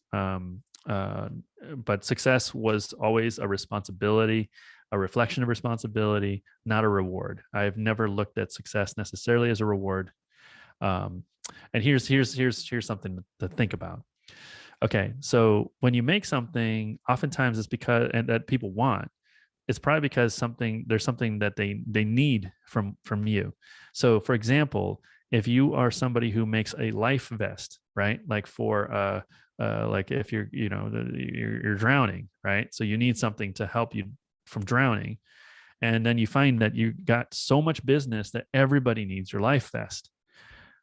Do you celebrate the fact that you are selling lots of life vests, or do you bemoan the fact that people need it because they need their lives to be saved by your vest, right? So for me, when I see Amulet succeeding at a high level, you know, it kind of concerns me a little bit too, because I know that I've written it to help people and help readers and schools and things like that.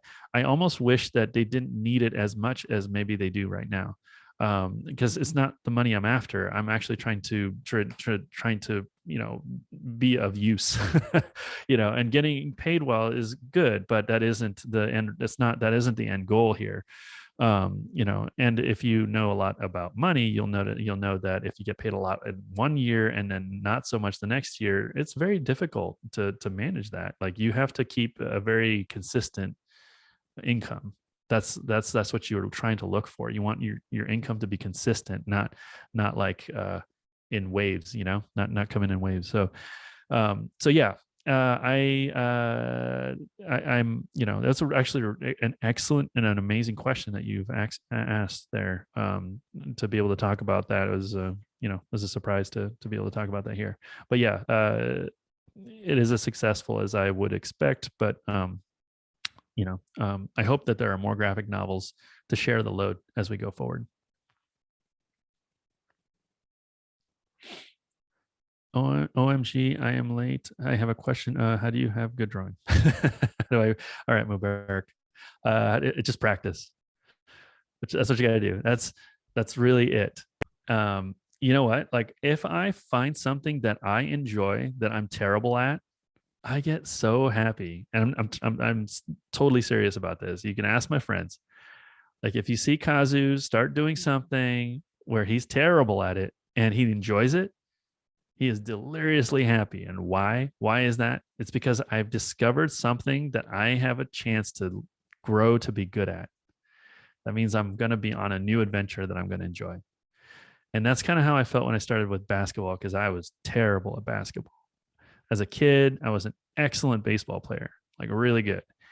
I played some tennis. I was okay at tennis. I was pretty good at water sports, like, you know, bodyboarding, surfing, body surfing, and I was really good at snowboarding and mountain biking, and so those are the things that I was good at. But basketball was terrible. So then when I started shooting the ball around with my brother and stuff, and I was terrible at it, and I actually started to enjoy it, I got really happy, because I thought, wow, here's something I can learn to be good at that I'm not good at all. And so I wanted to put my theory into practice, that if you put in enough practice hours, you will be good at it. You'll figure it out. And I just had no business playing basketball. I'm not the tallest guy. It just wasn't something that I really grew up with. And I started playing a lot of basketball, and now I'm a pretty good basketball player. I bet I could challenge everybody. I'm a really good 3-point shooter, you know, and I can shoot and dribble and everything with both hands. And I practiced for so long, and it's a wonderful sport because you can practice on your own. You know, you don't need anybody else. You can just go to the court and just shoot. And that's what I do sometimes, just for hours, just shoot and shoot and shoot and dribble. So you can practice. It's wonderful. It's great meditation. Very good questions. Okay. All right. Bye, Eli. Ozzy asks, what approaches do you take most with story and world building? Do you tend to get sucked in more with the details of the story? How do you think authors' approaches and priorities in writing connect to how they do things in real life, like procrastination, perfectionism, introversion versus extroversion? Very detailed question that you have there. Yeah, you know, that's true. Like, I have friends who are way more into world building and less about the story. I'm the opposite. I'm a story guy, and I just build the world around it. So yeah, I don't actually get into the details that much. I'm not really that much into the details. I try not to. And you know what? I think it's because when I was a kid, I was into the details, and I actually had to to shake myself out of it. I had to try to train myself not to get too detailed so I can finish projects and not get lost in the weeds. And that can happen a lot when you're an artist. Like if I could just noodle around that illustration I was showing you guys earlier, I could just get lost in that for a long time, but that means I won't get anything done. I've gotten really good at getting things done since I was a kid. In fact, I just think about it right now, and it almost, it kind of just blows my mind how much I've gotten done, considering how terrible I was at getting anything done when I was in high school. Yeah, so that's a really good question as far as so how they can approaches and priorities and learning connect to how they do things in real life. Yeah, I think some people, yeah, you have to live. Okay, as a writer, you have to live your life the way you're gonna write. You do. You have, like, I live in. I mean, I live in Bulverde, Texas now. Like, a lot of that was just like I didn't think that it was this is where I would be, but I just felt like my wife Amy wanted to put our kids in a school that just felt very free range and just a very different world. She wanted them to see something different than what they were seeing where they were. And so we moved mountains to make this happen, and the linchpin to making this decision, which is a big decision for us, and we had sold a home that we were so in love with. It was just it was going to be the forever home, but it's now somebody else's. The reason behind it, like at the end of the day, I realized if I don't do this, then I'm not writing very courageously. I'm not acting courageously. I am making a decision because of some kind of fear. I am making a decision based off things I will lose and potentially lose, money I may lose. And I decided that's not the right way to do this. If I make an act like that, that's what I'm going to end up writing, and that's going to ruin Amulet, and that can't happen.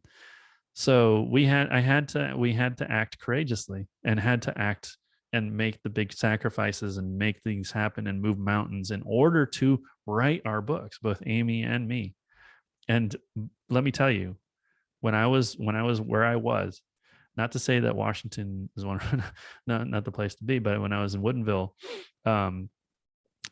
we just didn't feel creative at the time. And it was really hard to finish the book. And the moment we got here, that loosened up, and I was able to finish a whole bunch of sequences, and I'm doing probably the best work I've done in 5 or 6, 7 years. So like it was clearly, getting our kids to in a situation that was a lot more amenable to them. That was very important. So you have to make that move and then write. You can't wait. You can't let life wait for your book or your projects.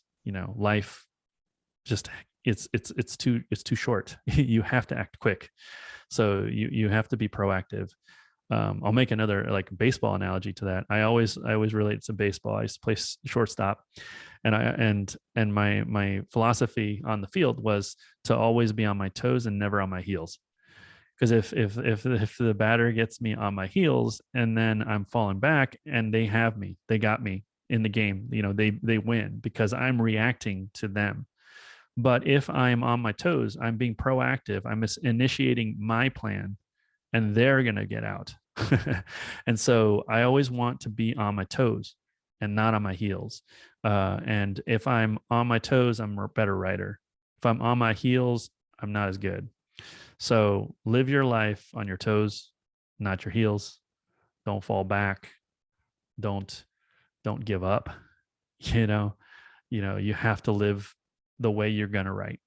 I mean, maybe you want to write a book about giving up, and you want to write a book about not doing things because you're afraid, and that's okay too. There's those books. There are plenty of them. I personally like the ones that have courage. I just am going to do a little timekeeping. We are about 8 minutes until we wrap up. Okay. So probably about one more question, maybe 2. Sure. Let's see. All right. So who wants to let's have it like asked. I want you to ask the question. Who's your favorite superhero? My favorite superhero is Spider-Man. It's the easy one. He's so cool. Well, Spider-Man has like the best place, you know. He's like he works for with the villains and stuff. It's the best. But what's your favorite version of Spider-Man? The classic Spider-Man. Of course. The classic old school Spidey working for J. Jonah Jameson, working for Dr. Octavius, and that's just the stuff. That's so good. It doesn't get better than Spider-Man. We have one person who's got their hand raised, and I can't tell what their name is because they're two smiley faces. So you're next if that is you.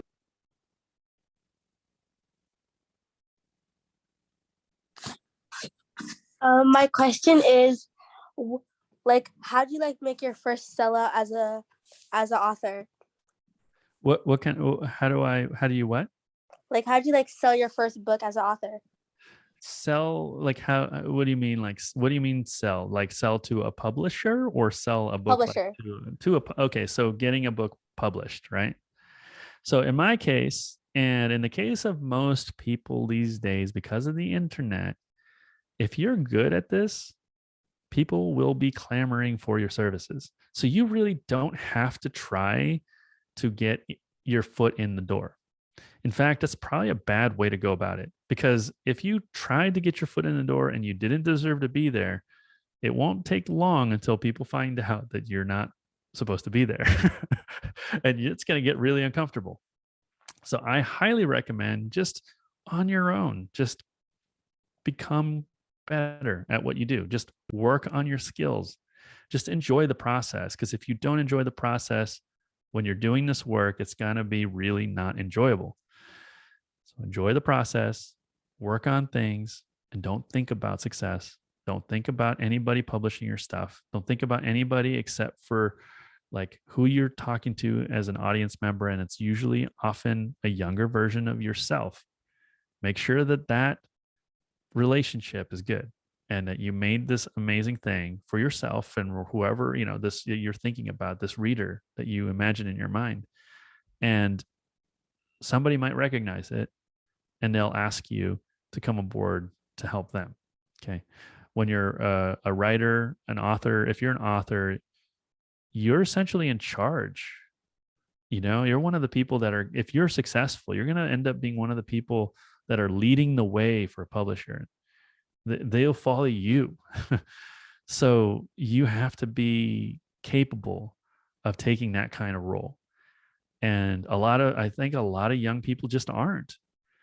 They come into this field and I see they're not prepared and they know it and they're frightened and they're stressed out and it's not a good experience. So come into it with humility and get really good at process. You know that you can always go back to your process to make sure that your process is down, you know, just you have it down pat and you can do this thing.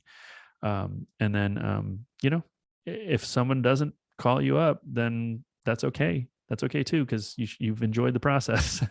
If someone does ask for your services, then get ready to handle a lot of responsibility. So my biggest advice for anybody is just to do it, just to practice. And, you know, it doesn't cost me anything to really do any of these drawings and stuff for you guys. And this is essentially publishable material right here. So, you know, at least you don't have to like, you know, get a huge loan to try to make a movie or something like that. All you got to do is get a stack of papers, pencil, pen, and just go to it, make stuff. And you got to make a lot of it. Okay. Make tons and tons and tons of it. And eventually you'll see how good you've gotten in little increments. Just you're going to get a little better each time, but only a little. You might not notice it until later. Okay. But just keep doing that. If you could write another series, what would it be about? Well, I know exactly what I'm going to write. And I'm so excited. It's going to be so cool. Okay. I'll say this. So this is like kind of related to what somebody else just asked. When you look at Amulet, it's actually a lot like Superman in reverse. Emily is from our planet going to Aledia, but she's a lot like Superman, you know? She's like an alien, like Superman is an alien in our planet and, you know, has superpowers. She's an alien from our, you know, Emily's from our planet is an alien over there and is doing kind of Superman type things. Now, the next series that I'm going to do is a lot more and a lot like Spider-Man. So that's the only thing I'm going to say about it. You know, whereas like in Superman and Amulet, they're away from home. I'm going to do a story about being home. That is a big that I want to do, and I think you know it's gonna be a lot of fun for me to do. So, and that's actually part of like I'll just say it's part of why I moved out here too. Honestly. Hey. All right. We are actually coming up on 8 o'clock. Okay. So I want to thank you so much, Kazu, for being a part of our meeting tonight, talking to our students. I want to say our students gave amazing questions. And I really thank everyone for joining us tonight. And I hope for the students at Washington Middle School and their families that you can join us at another PTSA event. Yeah, well, thanks for having me here. And really quick, Ozzy, you asked a really complex question that I found very interesting. How do you think the patterns of commercializing things like fiction will continue to evolve alongside our society? Well, it's always been we've always had that in there. I think the audience eventually susses out the commercialized fiction it doesn't want. You know, just like they don't want certain Star Wars things anymore. Maybe they're getting overburdened with Marvel stories and stuff like that. I think people will have a hunger for more interesting human perspectives, you know, and not like a groupthink type of project anymore. And that's just it'll kind of go back and forth. It'll oscillate. So it's always been the case, by the way. It's not unique to what's going on today. But very interesting and good question there. That's a really good one. So that's why I felt the need to answer it. And Elisa, you're welcome.